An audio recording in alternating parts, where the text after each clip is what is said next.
Causa número 25. Expediente 1909 del 2018, 1909 del 2018, en los seguidos por Centro de Protección al Ciudadano Equidad y el Instituto de Derecho Ordenador del Mercado, IDOM, contra IRFarma, Iquicorp, Sociedad Anónima y otros sobre proceso de amparo. ¿Qué cuenta, señora doctora? Miren apelación la sentencia que declara infundada la demanda. Ha apelado a la parte demandante y se encuentra presente en esta audiencia el abogado por el Instituto IDOM y la abogada de la parte demandada por IRFarmaSac y Iquicorp, Sociedad Anónima. Muy bien, tiene una palabra el abogado de la parte demandante. Le escuchamos por 5 minutos. Sí, muy buenas tardes, señor presidente de la sala, y por su intermedio a los demás miembros del colegiado.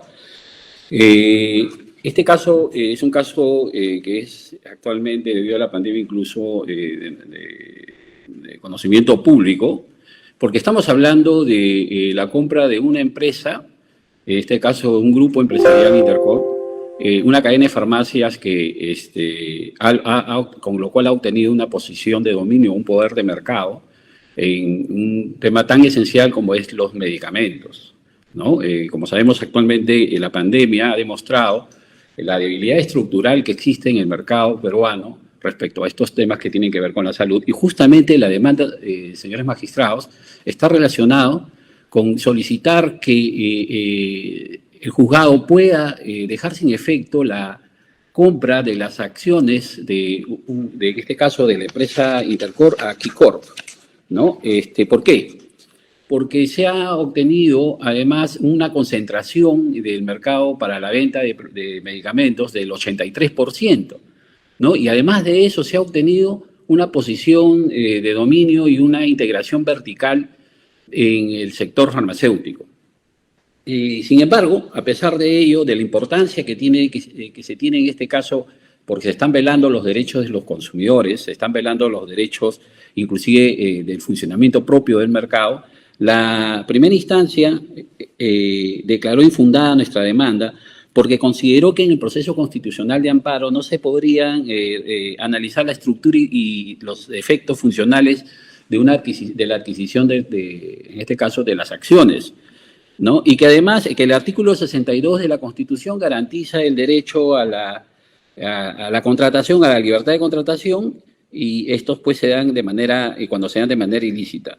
Y por último menciona el juzgado que el Indecopi no habría establecido de que con la compra de esto o la integración de estas farmacias habría una posición de dominio en el mercado, ¿no?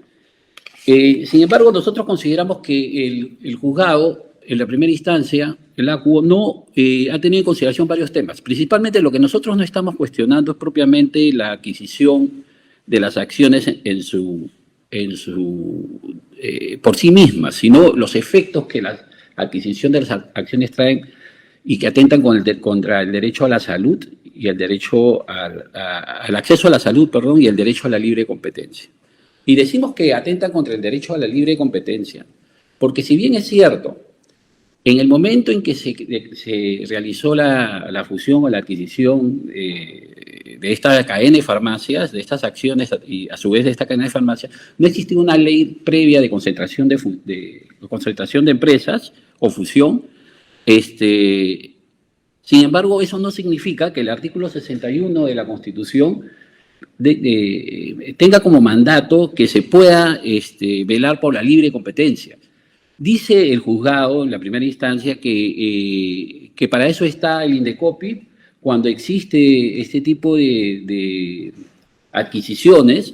Está la ley de la libre competencia, la ley que vela por la libre competencia, el decreto legislativo 1034, y en tal sentido no se podría analizar esta compra desde el punto de vista constitucional. Sin embargo, nosotros consideramos que eso no es cierto. Y consideramos que no es cierto porque justamente la Constitución establece que el Estado tiene la obligación de velar por la libre competencia. No dice que el Estado tiene que velar por la libre competencia con posterioridad, sino con la libre competencia dentro de una economía de mercado, ¿no? Y la libre competencia no solamente será con posterioridad a los procesos, al proceso competitivo propiamente dicho, sino con anterioridad a él.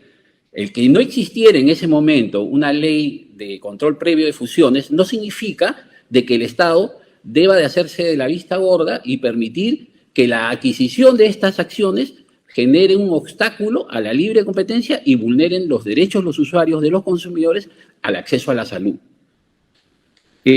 Además, y esto también se ha revelado cuando solicita en la primera instancia que se acredite que se podría dar un daño en el mercado. Sabemos nosotros que en el momento en la época de la pandemia, o en este momento de la pandemia, había un problema justamente en la adquisición de productos, de medicamentos en las cadenas de farmacias, ¿no? Ha existido, inclusive, actualmente una sanción a las cadenas de farmacias de la demandada, porque no estarían permitiendo, o en todo caso, no habrían vendido genéricos que los consumidores se habían acercado a sus establecimientos y habrían adquirido. Y esto hay una sanción del propio Indecopi. Señor abogado, su tiempo vencido, debe concluir. En tal sentido, lo que solicitamos a la sala es que se deje sin efecto la adquisición de las acciones en la compra de Quicor con Intercor de Quicor, y que se declare fundada nuestra demanda.